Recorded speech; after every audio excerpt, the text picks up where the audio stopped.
warahmatullahi wabarakatuh. Waalaikumsalam warahmatullahi wabarakatuh. Bagaimana kabarnya? Baik. Baik.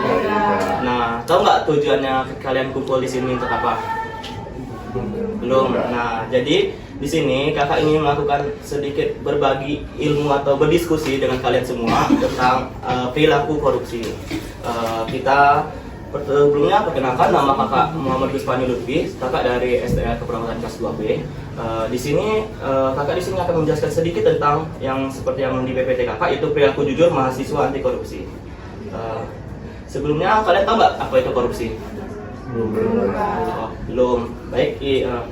Korupsi itu adalah penyalahgunaan kekuasaan atau jabatan untuk kepentingan pribadi yang dapat berupa penyalahgunaan wewenang, kekuasaan, atau penggelapan dana.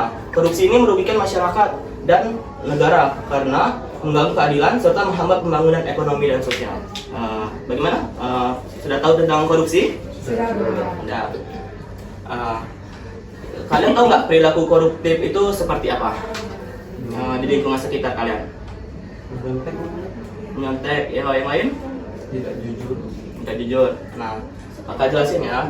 Yang pertama itu ada titik absen. Nah, di sini kakak ada beberapa poster tentang korupsi. Bisa kalian lihat. Nah, yang poin pertama itu ini adalah titik absen dan bolos kuliah. Tahu nggak kenapa titik absen dan bolos kuliah itu termasuk perilaku korupsi?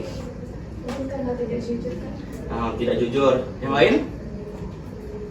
Jadi, kenapa titik absen dan bolos kuliah itu salah satu tindakan korupsi? Karena perilaku tersebut dalam hal ini bisa mengidentifikasikan bahwa kamu adalah mahasiswa yang malas. Biasanya tujuan perilaku ini untuk menghindari dosen yang tidak kamu suka. Nah, bagi kamu yang sudah tidak melakukan kegiatan buruk tersebut, segeralah untuk berubah. Karena titik absen dan bolos kuliah ini adalah salah satu korupsi waktu, di mana kalian tidak datang, tapi kalian sudah menitip absen seperti itu. Kedua yaitu menyontek lembar jawaban teman. Tahu nggak kenapa menyontek lembaran jawaban teman itu salah satu tindakan korupsi? Tidak tahu. Jadi, menyontek saat ujian berlangsung adalah perilaku koruptif. Berbagai alasan biasa dipakai seperti kurang persiapan atau materi yang tiba-tiba muncul di lembar ujian. Mahasiswa yang tidak jujur inilah yang menjadikan salah satu tindakan korupsi. Yang ketiga itu ada menggunakan uang kuliah untuk kepentingan pribadi. Kalian ada nggak yang kayak gitu? Tidak. Bagus, berarti kalian tidak termasuk ke poin ketiga ini, di mana menggunakan uang kuliah yang ini nih untuk seperti misalnya untuk membeli barang-barang pribadi padahal sudah diberi orang tua untuk misalnya untuk membayar UKT atau seperti itu ya. Yang keempat yaitu gratifikasi kepada dosen. Gratifikasi kepada dosen ini adalah maksudnya pemberian dalam arti luas yang meliputi barang, pemberian tiket, komisi, dan memberikan hadiah saat mendekati ujian skripsi. Dari keempat poin ini apakah kalian paham? Nah, di sini kakak membuka sesi tanya jawab. Bagi teman-teman yang ingin bertanya, boleh? Ya.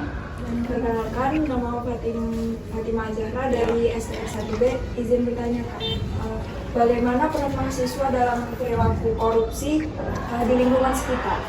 Nah, peran mahasiswa dalam tindakan korupsi ini ada beberapa poin.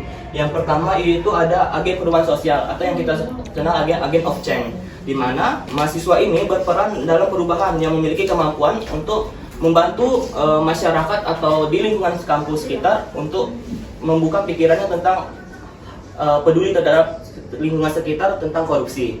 Yang kedua itu ada penggerak gerakan anti korupsi. Nah, banyak organisasi-organisasi yang ada sekarang tentang pergerakan anti korupsi. Nah, di situ juga mahasiswa berperan penting, di mana anak muda yang memiliki pemikiran kreatif yang seperti melakukan penyuluhan atau membuat poster seperti itu. Yang ketiga, meningkatkan kesadaran publik.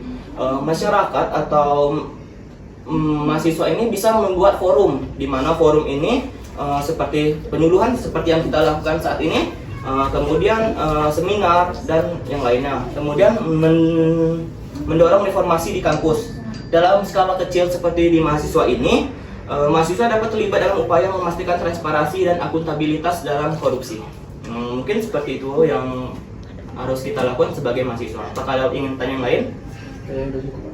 Baik, terima kasih. Menurut kakak juga udah cukup tentang kakak menjelaskan tentang perilaku anti korupsi.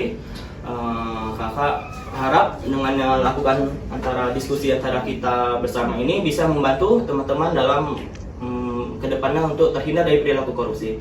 Kakak tutup. Wassalamualaikum warahmatullahi wabarakatuh. Waalaikumsalam warahmatullahi wabarakatuh.